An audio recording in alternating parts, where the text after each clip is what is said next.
Ora, bem-vindos ao terceiro Congresso de Medicina Integrativa. Antes de mais, gostaria de agradecer o convite que me foi endereçado pela Sociedade Portuguesa de Medicina Integrativa e à sua presidente, a doutora Ana Moreira, pelo convite que me foi endereçado. A doutora Ana tem vindo já há vários anos a ajudar e a estimular esta área e gostaria de agradecer todo o seu esforço e dedicação. O meu nome é José António Gomini, sou professor universitário, investigador, com formação na área da fisioterapia, osteopatia, acupuntura, e hoje venho-vos falar de diferentes aspectos, como é que do nosso estilo de vida se associam à dor lombar, relacionando-os do ponto de vista integrativo. Ora, então, o que é isto de dor lombar? Não é verdadeiramente uma doença. Este tem sido definido como uma condição ao qual se associa dor, tensão muscular, rigidez, podendo a dor estar localizada ou irradiar ao longo do membro inferior com diferentes padrões. Nesse sentido, podemos classificar a dor lombar consoante a sua duração em dor aguda, quando esta é inferior a 6 semanas, subaguda entre 6 a 12 semanas e crónica, quando tem uma duração de mais de 3 meses, okay? Portanto, mais de 12 semanas. Uma outra forma de classificar tem em conta a sua origem.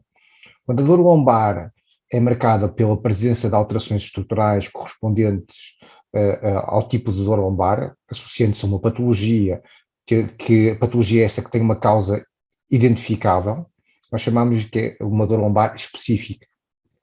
Por outro lado, quando a dor não está associada a qualquer modificação estrutural, mas produz na mesma ainda perda de função, de dor e incapacidade, limitando a pessoa no seu dia a dia e inclusive na sua atividade laboral, designamos-la de não específica. Okay?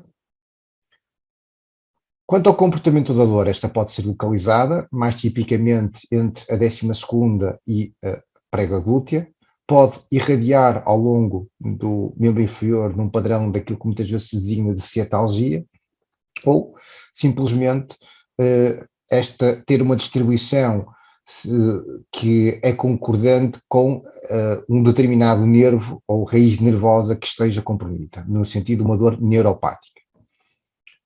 O que é que se sabe desta dor lombares? A inespecífica é a principal causa e de queixas de dor lombar e não tem necessariamente uma causa previamente estabelecida. No entanto, é a principal causa de incapacidade a nível global e é um processo complexo caracterizado por aspectos biofísicos, psicológicos, com dimensões do ponto de vista social, uma vez que impede a realização de funções quer no nosso dia-a-dia, quer do ponto de vista laboral. Então, grande parte da dor lombar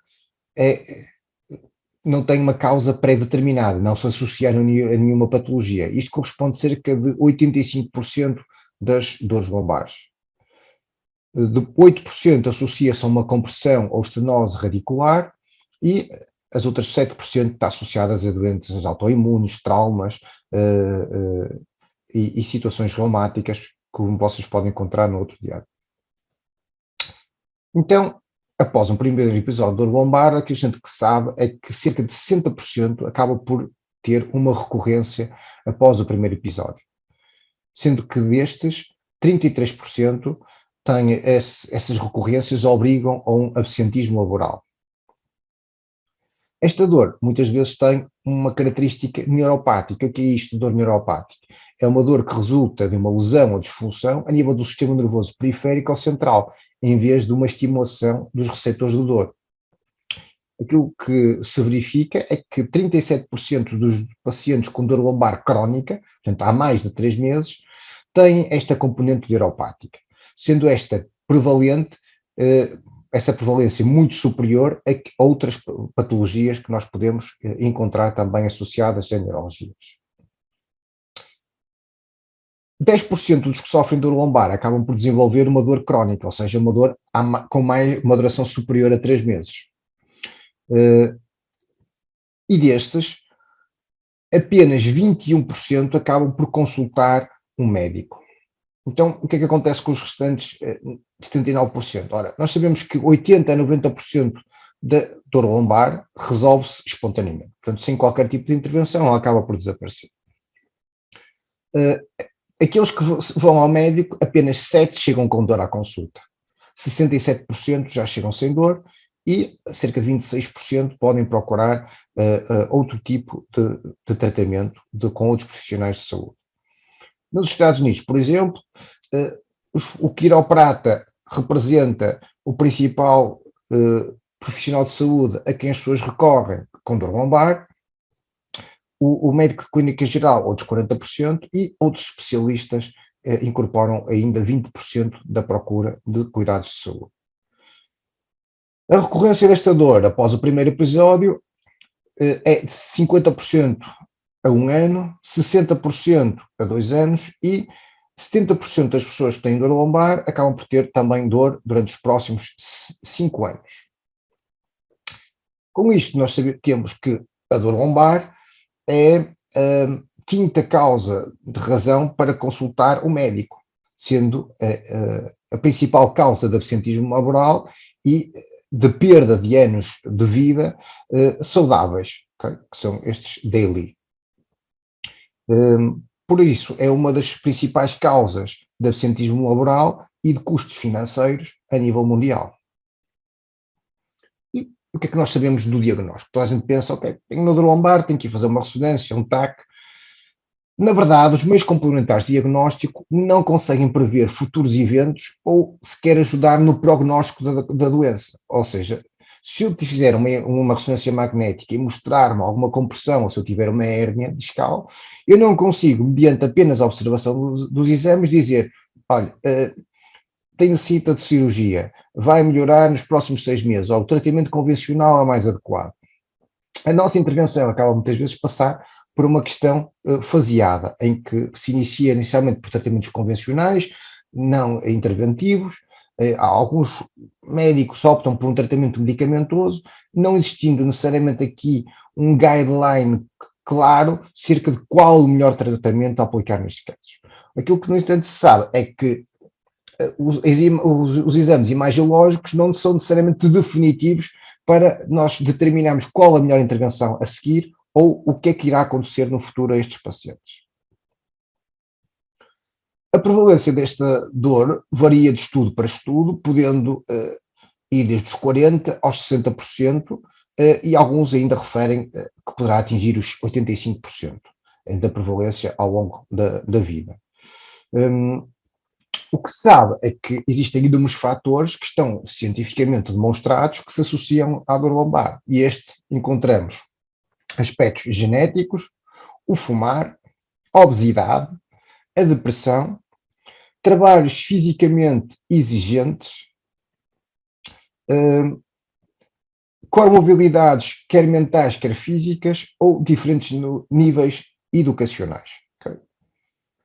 Então, embora alguns estudos refiram que a prevalência de dor lombar poderá ser igual entre homens e mulheres, os mais recentes demonstram uma maior prevalência no sexo feminino, sendo que essa prevalência atinge o pico entre os 40 e os 80 anos. Normalmente, durante os primeiros 10 anos da nossa vida, as crianças não têm dor lombar, podendo surgir a partir daí por diferentes motivos. No entanto, nos últimos anos de vida, esta tende a ser ligeiramente menor, e isto pode-se relacionar com diferentes factos, como, por exemplo, menor atividade física e menor sobrecarga sobre a coluna vertebral. Mas, mais uma vez, é aquilo que nos vão apontando os estudos epidemiológicos dentro desta área. Quando avaliamos outros fatores, encontramos uma associação interessante, não só com o sexo, mas também com os recursos financeiros. Portanto, encontramos que, por exemplo, em regiões com menor recursos económicos, a prevalência de dor lombar é menor do que em países ou em regiões com maior recursos financeiros. Quando comparamos, por exemplo, a vida de cidade e a vida de campo, não encontramos diferença significativa entre estas duas áreas. Mas quando entramos com a questão da capacidade financeira, já encontramos, e isto pode ter diferentes justificações, não é? Alguns autores apontam, por exemplo, o facto de regiões com menos capacidade financeira terem trabalhos necessariamente mais físicos, os quais se associam necessariamente a uma maior prevalência de dor lombar,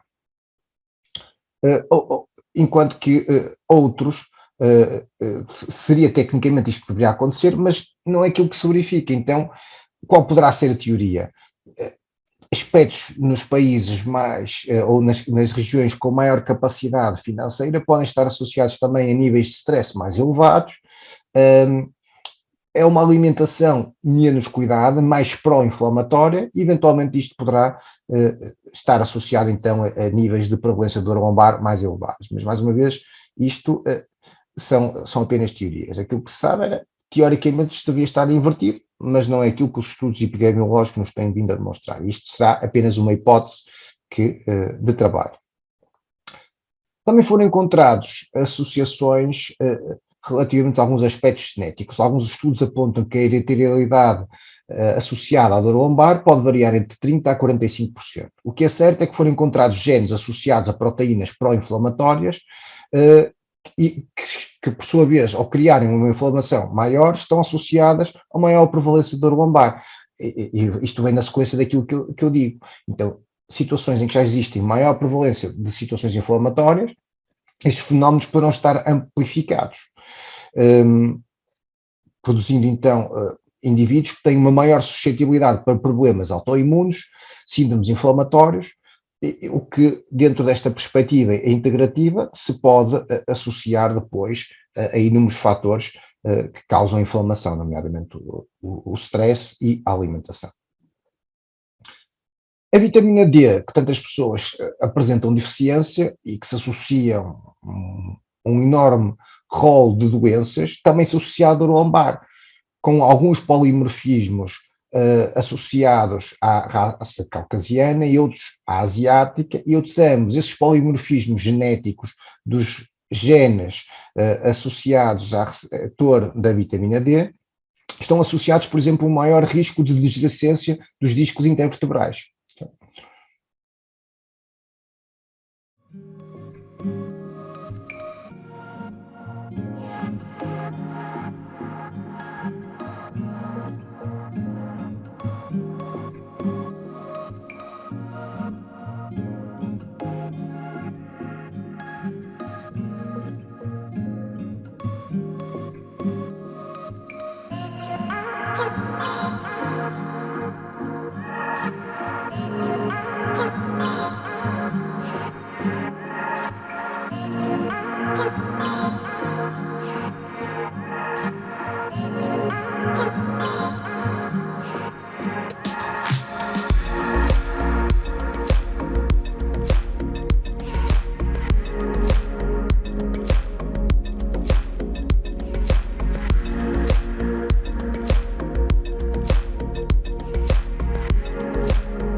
Quanto ao fumar é algo que também se associa à dor lombar.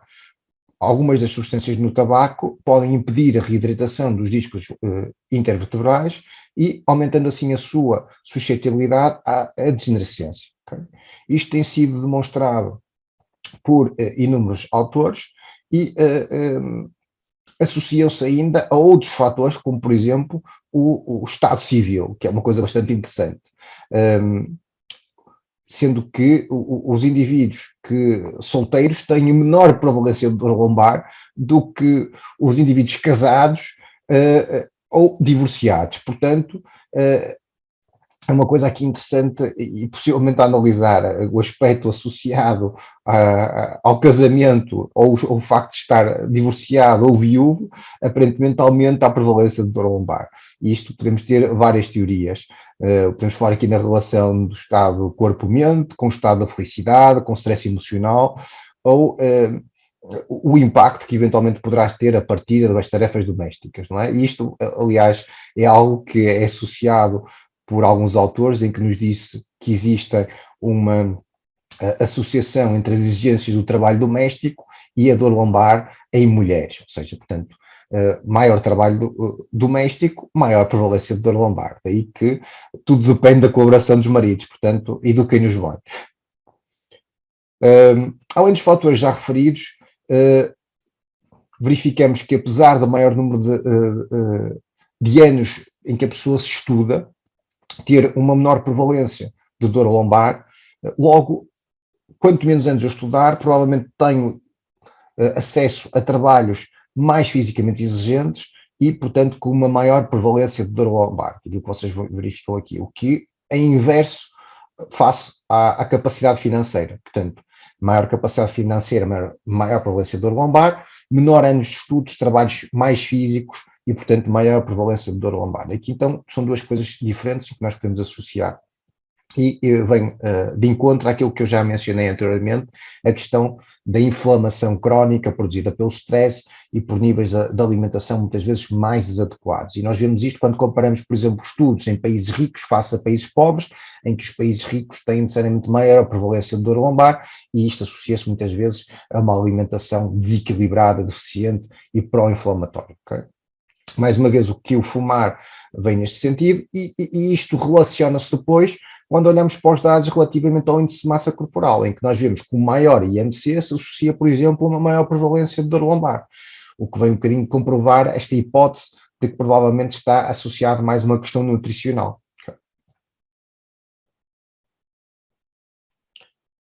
Isto tem sido mostrado extensivamente em múltiplos estudos e, mais uma vez, maior índice de obesidade, maior prevalência de dor lombar, e além disso, parece-nos que a distribuição da gordura também parece ter um impacto significativo, pelo menos em termos da prevalência temporal da dor lombar, sendo que uma maior distribuição de gordura abdominal se relaciona com um prolongamento da dor lombar no tempo.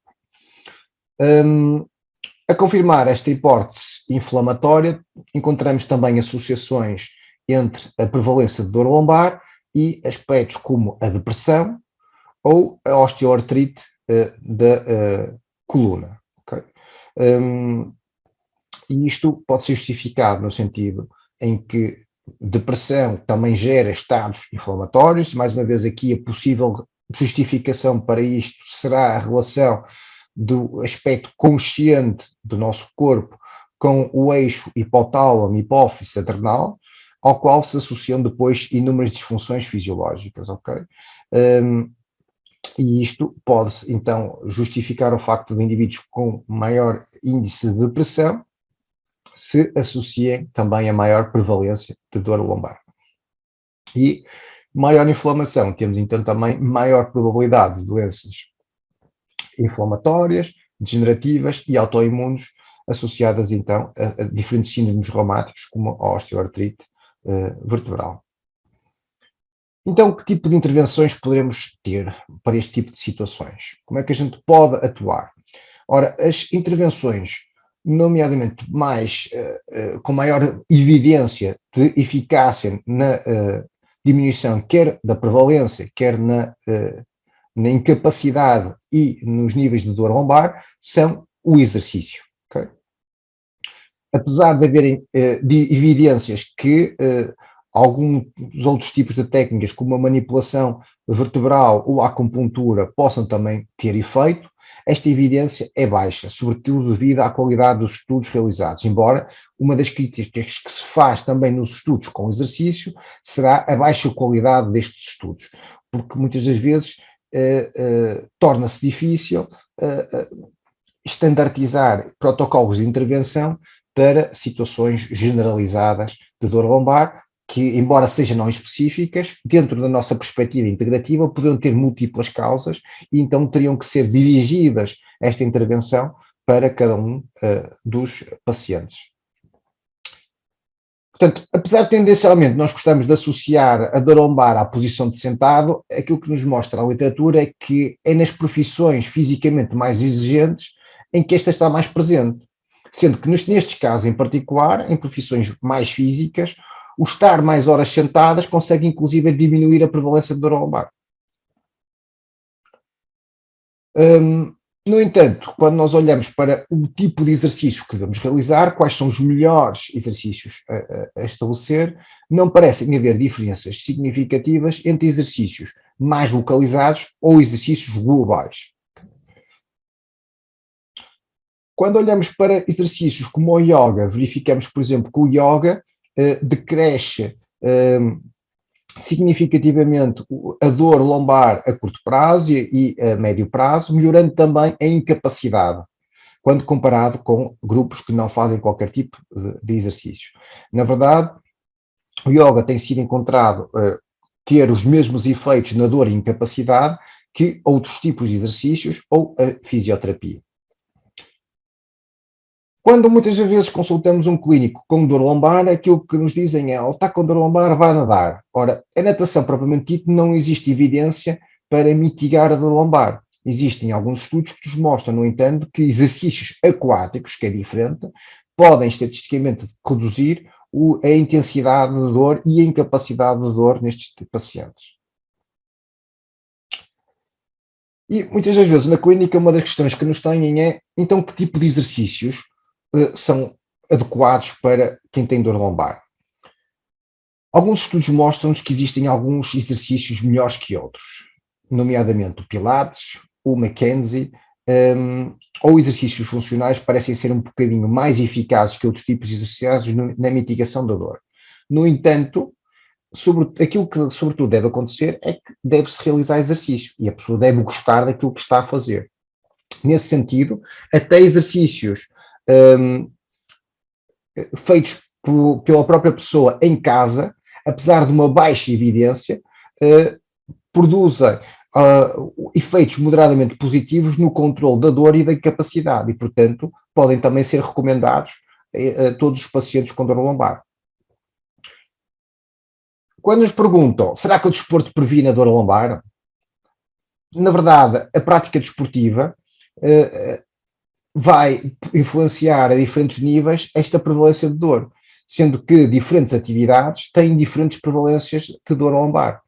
Portanto, podemos encontrar atividades como o softball, que têm prevalências de dor lombar na ordem dos 4%, ou temos atividades, por exemplo, como o remo, que podem ter prevalências que vão desde os 32% aos 94%. Okay? Portanto, isto muito vai depender da exigência física que cada desporto vai comportar. As evidências do tratamento dos atletas, quais o melhor caminho a seguir para mitigar a dor lombar, também não são conclusivas.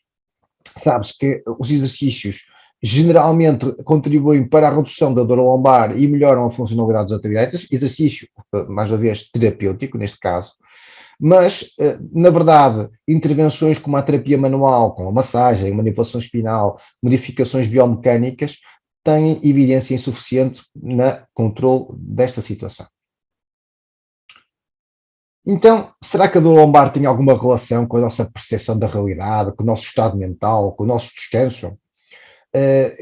Curiosamente, eu tenho um paciente meu com dor lombar, não específica, sem uma causa atribuída, que me refere sempre uma questão. Eu, à semana, se como qualquer coisa que me faça mal, como um queijo, fico com dores lombares imediatamente. Ao fim de semana, quando vou andar de moto, estou com os amigos, relaxo e tomo uns copos, como um queijo, não me acontece nada. Então, o que é que se passa aqui? Existem diferentes componentes de consciência, de stress, que também são cofatores na inflamação. Por isso é tão importante o exercício, é importante a alimentação e é importante outra coisa, é importante o sono. Okay? Ora, a evidência demonstra que, por exemplo, o sono, embora tenha uma associação fraca a moderada com a prevalência de dor lombar, este é um forte preditor de dor lombar. Ou seja, se eu tiver insónias, a probabilidade de eu vir a desenvolver dor lombar crónica é muito superior a quem não tem insónias. Assim, temos uma maior prevalência também em insónias em pessoas com ansiedade e depressão, que eram já fatores que se associavam à dor lombar, também com níveis de intensidade maiores. Pessoas que têm dor lombar, mas que são fisicamente ativas, okay, a probabilidade de insónia é menor. E, portanto, dormir é um aspecto muito importante também no controle da dor lombar. Mas será que ela pode ser controlada pela nossa percepção das coisas? Ora, o efeito placebo é algo que se discute muito em qualquer tipo de intervenção clínica.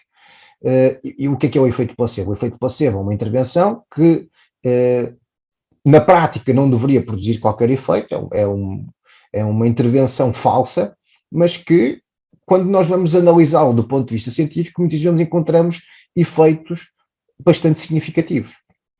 E, aparentemente, uma intervenção falsa na lombar pode produzir e diminuir tanto a dor como a incapacidade. E isto foi feito a vários níveis, inclusive em intervenções cirúrgicas falsas, em intervenções locais em que se quebra a pele, no sentido de simular um procedimento de injeção ou até cirúrgico, verificou-se que este efeito de melhoria da sintomatologia ocorreu em 53,2% dos pacientes intervencionados, o que é bastante significativo. Quer dizer que vocês lançarem a moeda ao ar, metade pode melhorar sem fazerem absolutamente nada, ou simularem uma intervenção, enquanto a outra metade não tem qualquer efeito esse tipo de intervenção. Okay? Quando a nossa mente não está bem, tudo piora. Daí que, no caso da depressão, se associa a maiores níveis de incapacidade e pior prognóstico relativamente à dor lombar crónica. E isto tem sido descrito tanto na dor aguda como na dor crónica, inclusive com radiculopatia associada. E como é que isto acontece? Eu já vos falei no eixo hipotálamo e hipófise adrenal. Isto é um eixo que interrelaciona diretamente o nosso pensamento consciente com inúmeros aspectos fisiológicos do corpo e conecta a nossa corpo e a nossa mente, sendo que estas respostas, muitas vezes morais, mediadas por hormonas, têm efeitos fisiológicos importantes do ponto de vista do metabolismo, da reprodução, da cognição ou da nossa resposta imunológica, podendo inclusive depois produzir efeitos em múltiplos órgãos com múltiplas consequências. Okay? Nesse sentido, quando muitas vezes nós temos um desses órgãos em disfunção, podemos perfeitamente depois ter uma sintomatologia que se vai refletir a nível da coluna vertebral, a diferentes níveis. Por isso é que muitas das vezes uma dor a nível da coluna reflete muitas vezes uma disfunção de um órgão e não necessariamente um trauma ou uma patologia específica da coluna vertebral. E daí serem aqueles tais 85% que não têm uma causa pré-determinada. E é nisso que se baseia, por exemplo, as intervenções quer da osteopatia, quer da quiropraxia e até da própria acupuntura. Neste reflexo viscerosomático que podem produzir estas alterações a nível da coluna vertebral. Então, pode-se levantar a questão: será que controlando a dor com a nossa mente conseguimos controlar a dor lombar também? A evidência mostra que, por exemplo, a meditação tem um efeito mínimo relativamente a não fazer absolutamente nada. Mas temos que ter atenção que é extremamente difícil operacionalizar este tipo de estudos, criando protocolos individualizados para pacientes. E, mais uma vez, nestes casos, às vezes existem um ligeiro atraso entre a parte clínica e a evidência científica dos estudos. Okay? Portanto, não podem ser interpretados logo de forma linear, lendo um estudo, mostrando simplesmente que isto não resulta. Por exemplo, terapias que trabalhem e associem a componente física com a componente mental, como o yoga, verificou-se que o efeito a curto prazo é extremamente eficaz no controle da dor lombar. E outro aspecto, que é o caminhar, que muitos pacientes nos dizem que liberta a mente, que relaxam, também tem efeitos a curto e médio prazo na diminuição quer da dor, quer da incapacidade funcional associada à dor lombar crónica. Okay? Então, qual o papel das terapias integrativas no controle da dor lombar? Ora, muitas das vezes este papel é influenciado pela percepção da sociedade. Nós, por exemplo, temos uma percepção inconsistente da necessidade deste tipo de intervenções por parte dos pacientes. Isto é o que nos mostra alguns estudos internacionais. Mas isto acontece muitas das vezes devido à falta de legitimidade por parte da sociedade, outras vezes por medo destas práticas, como acontece, por exemplo, com as intervenções da quiropraxia e da osteopatia. E, nesse sentido, a fisioterapia, por exemplo, já é visto como uma abordagem muito mais aceite universalmente. No entanto, a maior parte dos guidelines internacionais fazem recomendações acerca da utilização de terapias complementares, integrativas, no controle da dor lombar, apesar do nível de evidência ser relativamente mais baixo do que, por exemplo, do exercício físico. Porquê? Isto acontece porque encontramos evidências em diversos estudos e meta-análises, como por exemplo a acupuntura, mesmo quando comparamos com intervenções placebo, e com efetividade mesmo na duração da dor lombar crónica, diminuindo significativamente face a intervenções placebo. Também se observam evidências para a manipulação vertebral, que é utilizada quer pela fisioterapia, quer pela quiropraxia e pela osteopatia, sugerindo que a manipulação espinal poderá ser útil na melhoria da sintomatologia e da funcionalidade destes pacientes. Quem pensa que a cirurgia resolve tudo, desiluda-se, porque dados de inúmeros estudos mostram-nos que muitos pacientes continuam, mesmo no pós-cirúrgico, a necessitar da utilização de medicação anti-inflamatória e analgésica, seja com a utilização de anti-inflamatórios não esteroides. O estudo, por exemplo, do Bertaglioni, de 2005, mostra-nos que 41% continua a recorrer, ao fim de 2 anos, a medicação anti-inflamatória não esteroide. E outro estudo de Ziegler, de 2007, diz-nos que 39% ainda toma opioides. Enquanto que o estudo do Blumenthal fala que este valor pode até ir até aos 64%. Okay? O que é um número bastante elevado. E coloca-nos algumas dúvidas acerca da efetividade de algumas destas intervenções cirúrgicas no controle efetivo da dor lombar. E isto acontece talvez porque, dentro da perspectiva integrativa, nós temos a noção que o ser é algo muito complexo, em que é uma interação entre o físico, o químico, o psíquico e até quem fala no espiritual, em que inúmeros fatores contribuem para o mesmo problema. Daí que, por aquilo que nós temos, mesmo olhando para a evidência científica, encontramos fatores físicos, fatores alimentares, encontramos fatores de descanso, como o sono, encontramos fatores relativamente aos estados emocionais, como a depressão. Até o estado civil, vocês verificaram que era um fator que influenciava na prevalência de dor lombar. Portanto, aqui muitas vezes temos que estar preparados para tentar ver o que é que pesa mais. Deixar velhos hábitos que nós estamos associados a esta prevalência de dor e adquirir hábitos mais saudáveis que vão no sentido do exercício, de dormir bem, da alimentação, okay? E de um estado mental relativamente mais estável e da felicidade. Okay? Portanto, tudo isto são intervenções que nós já sabemos que estão associadas à saúde e são transversais a inúmeras outras patologias. Por isso, acima de tudo, nós temos que estar preparados para mudar, para enfrentar as dificuldades, por muito que nos custe. E aí encontraremos, de certeza, a saúde e menos dor. Obrigado a todos.